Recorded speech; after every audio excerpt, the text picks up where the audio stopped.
This is your time. How can we earn twice as much in half the time with joy and ease while serving the highest good? That is our guiding question here at the Free Time Cafe, your home for heart-based business. I'm your host, Jenny Blake. Join me for conversations with authors, friends, and fellow business owners as we explore ways to free your mind, time, and team to do your best work. Now, on to today's show. If you are somebody who says to yourself, I'm just not good with systems, I'm not great with technology, I don't really know the first thing, or I don't have a natural aptitude for things like automation, I'm good, then this episode is for you. Because one of the topics nearest and dearest to my heart when running a business is not necessarily on the revenue generating, the hyper growth side, it's on the operational efficiency side. That the more efficient we can be in the back end in our operations, the more time we can set free. And of course, earning abundantly is great too, but I'm going to share with you today 5 ways that you can get better at spotting room for more automation in your business. The reason I'm so passionate about automation is that it follows that principle of what small steps can I take today to set my time free far into the future. Coolest thing about automation is that if you can just spot areas for improvement, areas that you have room to implement something or help your software tools talk to each other in a more streamlined, automatic way, you're done. You're good. You can set that time free until you might need to tweak those automations a little bit in the future. These 5 strategies that I'm sharing today are going to help you think like a truffle hunter in your business. You will start to increase your awareness, heighten your senses, and be able to find those golden nuggets of opportunity that might be right under your nose, but you're just not seeing currently, that can help you set even more of your time free. Before we dive in, this is the perfect time of year for you to join us in BFF. You are cordially invited. If you're running your own business and you want extra support, accountability, encouragement, ideas, recommendations, feedback, I would love for you to join us in the BFF community. This is the perfect time to dive in. It is such a wonderful group of people. We do a monthly Q&A call with me. We then do a live Brilliance Barter round of hot seats the following week where you can get feedback on a new project you're considering or a challenge that you're stuck on. We have a private community forum where we discuss all kinds of things, exchange ideas and feedback, and a private podcast feed where you get bonus episodes and access to bonus BFF courses. Anybody who joins within the next month will also get access to our special free time workshop. Big thanks to Stephanie Houston for helping set this up on trademarking and IP. She's bringing in her heart-based business attorney to better understand this space and how to protect our business and our IP. To learn more and join us, visit itsfreetime.com/BFF and enter promo code podcast for a discount on your first month. That's itsfreetime.com/BFF. All right, without further ado, let's get into today's topic. 5 key questions to get better at spotting automation opportunities in your business. This is a muscle like any other. So the more you can keep these inquiries in mind as you go about your day-to-day work, not just working in your business and on your projects, but taking a step back at the same time, almost like they recommend in meditation to become the watcher of your life, not just the character in the movie, but the person watching it all unfold so that you can have a higher view and perspective.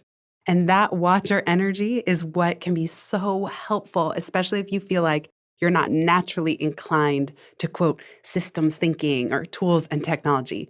It's a skill. You can practice it. These 5 questions will help. Number 1, does this repeat? I always tell you this agile development mantra, each time you repeat a task, take 1 step toward automating it. So as you go about your day-to-day work, be thinking, does this repeat? All day, every day. Does this repeat? Especially if it involves pointing and clicking, copying and pasting, or exporting and importing. Let me say that again.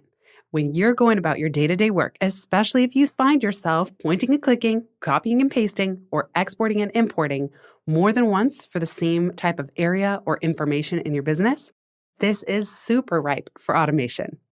Let me give you an example. The backend of my business is powered by Kajabi. That hosts all my courses, my affiliate programs, event registration landing pages, and pipelines, as they call them, my email newsletter. It does a lot. It's not necessarily perfect at any one thing, but I love that it's all centralized. So when you fill out a web form on Squarespace, it actually talks to and sends that information to Kajabi. But I like to have all my information handy in Notion because, as you know, as I've talked about the Notion operations dashboard that I've built, I've already done it for you. I'll put that link in the show notes. What I love is being able to have all my information about my business in one place so that it's searchable, interlinkable, and customizable. So it doesn't do me that much good to have to go to Kajabi, log in, go look at a form like the free time toolkit. How many people have submitted? What is the number one thing that you all would love some help with or would like me to create content around? I've shared in previous episodes how referencing and always listening by embedding a key question to access certain things like the free time toolkit helps me generate ideas and keep things fresh for you all who are here listening. So, for example, without automation, in order to view that data from the free time toolkit submissions, I would need to log into Kajabi, make sure I'm in the free time account and not the pivot account because I have two that are connected. I would then navigate to marketing in the sidebar. I would click on marketing, wait for the page to load, click on forms, and then I go find the form for the free time toolkit. That is set up, by the way. There is a Zap automating sending from my Squarespace website page over to this Kajabi form called Free Time Toolkit. And then in order to look at the data in any coherent way, I would click on Free Time Toolkit and need to export all the submissions and review them. Of course, I could look at the submissions right in the web browser, but that's kind of a pain.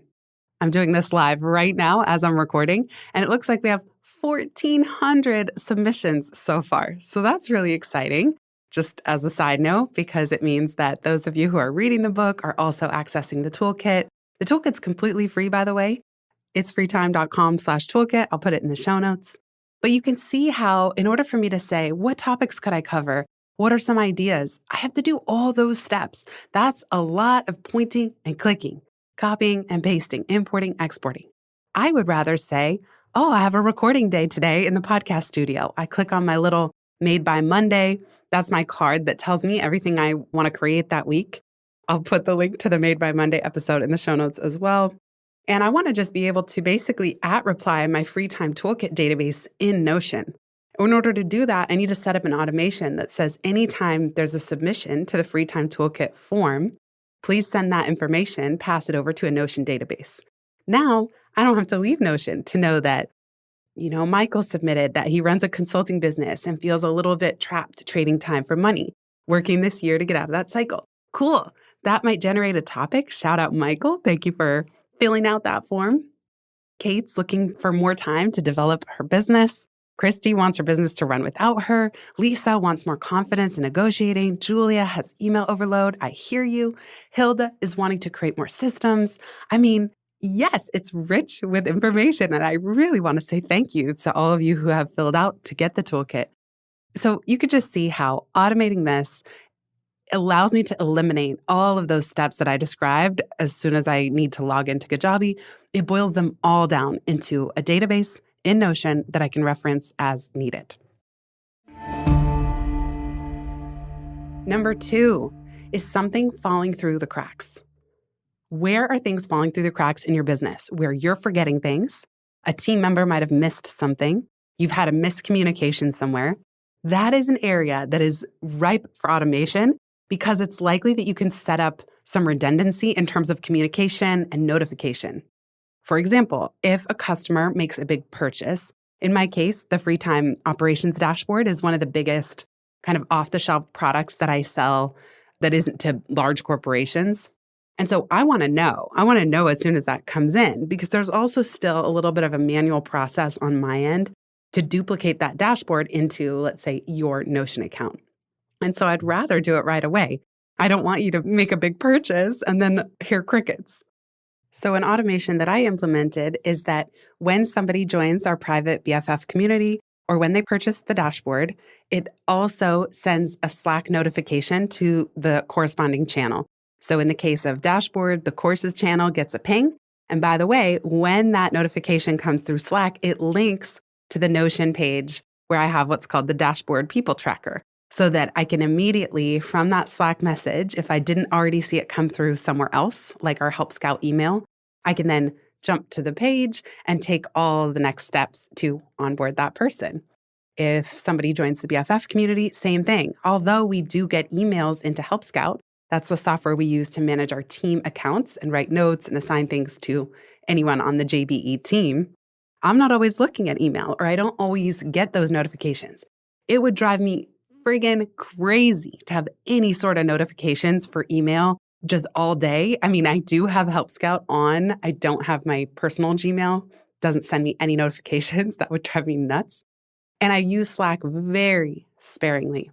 But it's hard to distinguish. Help Scout doesn't show you the subject line in the notifications. So I don't want to be jumpy all day looking at Help Scout. I just want to know when a purchase comes through for someone that I want to respond to very quickly, as quickly as I can. Slack is really helpful. And I make sure that when I set up the automation in Zapier, again, that it links to the corresponding Notion page. So whether it's me or a team member, we know exactly where to go in our operations dashboard so things aren't spread out. In this case, setting a Zap from a purchase in Kajabi, that purchase gets transported over to our Notion database for that product, a people tracker. It's not as creepy as it sounds. It's just who are the members of this program. And again, then that add-on step would be sending it to a Slack channel. So this question of what's falling through the cracks is a good one of how can you build in some communication redundancy so that you don't miss something? Why do you think I asked this question? Because I've missed so many things in the past. I've shared some of my mortifying business moments. One of the most mortifying of all time was a corporate speaking client who purchased 10,000 workbooks, and I didn't see that the funds had been deposited for a month. I didn't thank them. We didn't send them the workbooks. It was a huge error in my business. And so that would be a good example to say, is there something we can automate here? How can we improve our process?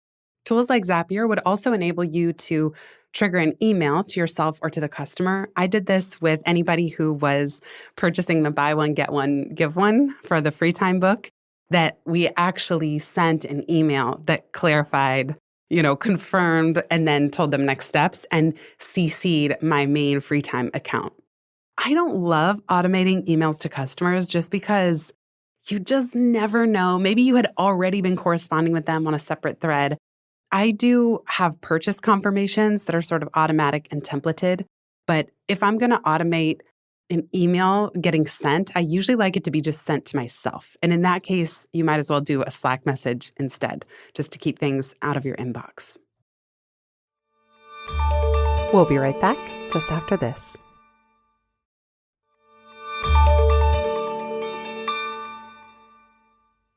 That relates to number 3. Would more communication help? So as you go about your day-to-day, be asking, would more communication help around this? Like I shared, Slack notifications for big purchases, or a notification when a status changes. Maybe you want to set important reminders. For example, in Notion, I set reminders. I actually have 2 fields in our tasks database. One of the things I love about Notion is that it allows you to really deeply, intricately customize any database, including tasks. So we have a deadline for that task, but we also have a next due field. And so we could set reminders for both. Sometimes I'll indicate next due and I'll set a reminder, and you can set it for same day, day of, 2 days prior, 1 week prior. And I just found that, yes, there was a final deadline for certain projects, but I also appreciated having a next due. When is the next step on this due? And having those 2 different dates. That's not an automation per se, but it's a way of adding clarification and putting your mind at ease so that you and your team are just clear on what happens when. And I guess the piece of that is automated is the reminder. I'm a big fan. I use the Reminders app in my iPhone. I use Notion reminders. I use Calendar. There are certain things that I just don't want to miss. So I like to have redundancy in terms of what I'm seeing when. For example, even in my Reminders app on my phone, I like that that's such an aggressive push notification. I have a recurring category, financial category that includes what credit cards are due when. I even have Peloton and yoga. It kind of reminds me every day, hey, have you done this yet? I have Storyworthy reminder at 4 p.m. every day. Hey, have you logged a story yet? I mean, all kinds of stuff that in those cases of things that are important to me, I do want that reminder in my face, comes through my Apple Watch. It's just hard to miss. And so by me automating reminders, especially recurring ones, I feel more secure knowing that things aren't going to fall through the cracks. Number 4, is my data centralized where I can reference it easily? I gave you the example of my people trackers for things like the toolkit, our BFF community, the dashboard. You might remember episode 125, where I had a chat with our Notion Dashboard Pro, Alex Sherwood. You get 2 one-on-one sessions with him if you get the dashboard, and he shared how to create your own CRM. An example he shared of an automation is that he has connected his Google Calendar to Notion so that every single meeting on his calendar gets added, every single person, every single meeting to his CRM database. So he can track people and colleagues and clients very easily and automatically. This question of is your data, is your information centralized where you can reference it easily is so important. And the reason I use Notion is I don't want fancy software. I don't want to pay a lot for this. I don't want tools like formerly Infusionsoft, now Keep, Salesforce. These are really expensive and they're complicated, and you often have to hire professionals to help you customize them. I just want all my data in the same place. Again, I don't want to Frankenstring them together by having to go look at Kajabi and then HubScout and then Notion and then somewhere else. I like to just know who's in the free time and JBE broader business orbit. And is it centralized? Can I even cross-reference? One of the things I love about Notion is at-replying different cards. So if somebody joins the BFF community and they purchase the dashboard, I'll link those 2 cards together so that I see, okay, this is the same person. Cool. Just FYI, kind of as a heads up. Another example of an automation is having travel plans automatically sent to TripIt Pro. I've shared my love for TripIt on previous episodes. I'll put some in the show notes on travel tips and tools. The reason I love TripIt Pro, first of all, I believe it's $50 a year, and you easily earn that back through the services they provide. It's often the case that if there are delays or cancellations in your flight, you're notified first before they announce it in the actual airport, so you can get a jump on rescheduling, rerouting. I shared in a previous episode on A Tale of Two T's on customer service how I booked a flight and I got a couple days later an email from TripIt saying, you can save $250 on this flight. Call this number, tell them this reference code for your flight, and ask to meet the current fare. It took me 5 minutes to call Delta. I got $250 off. And then the Delta rep told me, by the way, you're at a certain level of status where you don't have to book Comfort Plus anymore. You can book main cabin and we'll automatically upgrade you. That saved me another many hundreds of dollars throughout the year, if not thousands. So the reason I mentioned TripIt Pro is that one automation is anytime I book flights or hotel, they get automatically imported into my TripIt account. So I can go, I can look at my upcoming trips. All my travel plans for that trip are in one place. If I was feeling extra automation-y, then I would also set up some kind of Zap to have travel plans forward to my Notion database because I have a JB travel planning dashboard or database where I map out all my upcoming trips. That's a little bit redundant to what TripIt Pro offers, but I like in Notion, again, that I can @reply other cards. I can pull it in. I can create extra notes down in the field below all the travel plans. Just giving you examples of ways to get things to talk to each other so that all your data is in one place. Last but not least, do you need 2 or more software tools to talk to each other? I've given many examples now of Squarespace to Kajabi to Notion, or I do a lot of things like surveys in Typeform. And so Typeform is going to collect the data. You know what to do next. Connect Typeform to Notion because I don't want to have to log into Typeform and export those survey responses. So for example, the free time quiz. You can take that if you haven't already at itsfreetime.com/quiz. And it's really interesting to look at the data and see what's coming in, aggregate it, maybe share it back out on the podcast, like an episode like this one. So Typeform now automatically can connect to Notion without something like Zapier in between. Another example of needing two or more software tools to talk to each other would be for our pivot coaching program. If somebody wants to work with a pivot coach, they fill out a type form. That's kind of the pre-survey, asking what they're interested in doing. This helps us match them to the coach. It even asks, are they prepared to make the investment? And we share what the current investment is in pivot coaching. If they say yes, the next screen points them to choose their coach and then automatically puts that coach's Calendly link. So then they can schedule that intro call, that free 30-minute intro call with the pivot coach. If they enroll with the pivot coach, that's through Kajabi. And, we have an automation where that person who enrolls automatically gets sent to our active clients database. When their monthly payments come through, because pivot coaching is set on monthly retainer, Kajabi automatically emails our main Hello at Pivot Method account and the coach to let both of us know that the payment has come through. These are all examples of little automations and connections that really go a long way toward giving a seamless customer experience, a seamless coach experience, and also taking the pressure off of my team and I to not have to remember everything or manually pass things along. So when a coach can see that one of their retainer clients, they get an automated message saying, woohoo, so-and-so's monthly payment just came through. That means they know they're good to go to deliver those next 2 sessions for the next month without having to ask us, the admin team, hey, did their payment come through? Are we good? Are we up to speed? Same thing when a pivot client is wrapping up, we both get emailed if they cancel their subscription, and then it can instigate that next set of steps to close them out.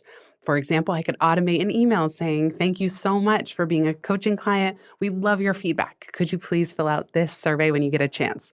I kind of bungled what I would actually say in that, but you get the idea. So then we could even automate some of the closeout steps to make sure that we get feedback for the coach and for whoever else is running the program.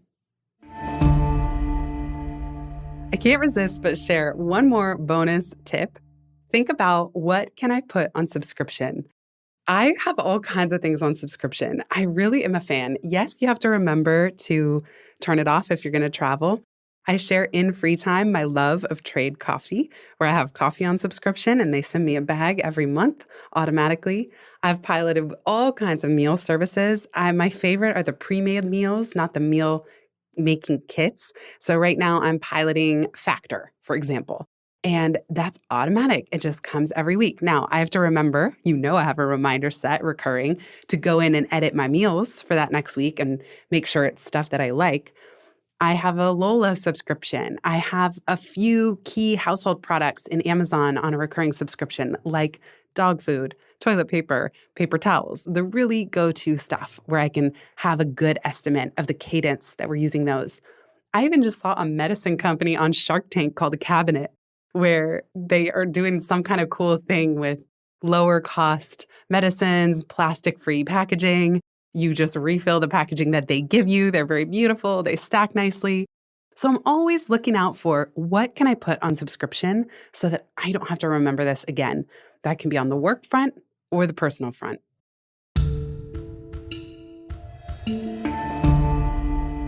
I hope you found some of these pointers helpful. Let's review 5 key questions to get better at spotting automation. 1, does this repeat? 2, is something falling through the cracks? 3, would more communication help? 4, is my data centralized where I can reference it easily? 5, do I need 2 or more software tools to talk to each other? And our bonus number 6, what can I put on subscription? You hereby have permission not to be a software expert or an engineer. You don't have to be a coder. You don't even have to love systems or software. Become an observer instead. Where are you repeating yourself? What's falling through the cracks? Where would extra reminders be helpful and put your mind at ease? Get creative with this. What did I miss? I always want to hear from you. I always know, and sometimes right after I record, I go, shoot, I missed something so big and central to this topic or this set of ideas. Let me know. Send me a voicemail or a voice note at itsfreetime.com/ask, and I'll include your strategy for thinking about automation and building that skill in a future episode. Thank you so much for listening, everybody. Let's all set even more time free in 2023. And I would love for you to join us in BFF or the Dashboard community if you want some extra help assistance, and tons of done-for-you templates. Learn more at itsfreetime.com/BFF and itsfreetime.com/dashboard. If you've listened this far, you get a gold star. Thank you. Word of mouth is the most joyful way we can grow this show, and it helps us land interviews with the luminaries and insightful guests that you would most love to hear from. Please send this episode to a friend who might find it helpful. And for show notes and related links from this episode, visit itsfreetime.com. While you're there, make sure you're subscribed to the Time Well Spent newsletter. You'll get instant access to my tech toolkit, a continually updated list of all the software I use, along with the total monthly spend to run my business, where no one works full-time, even me. Visit itsfreetime.com/join. Remember, you are running the show. It's time for radical reimagining, and everything is up for grabs. Let it be easy, let it be fun, and build with love.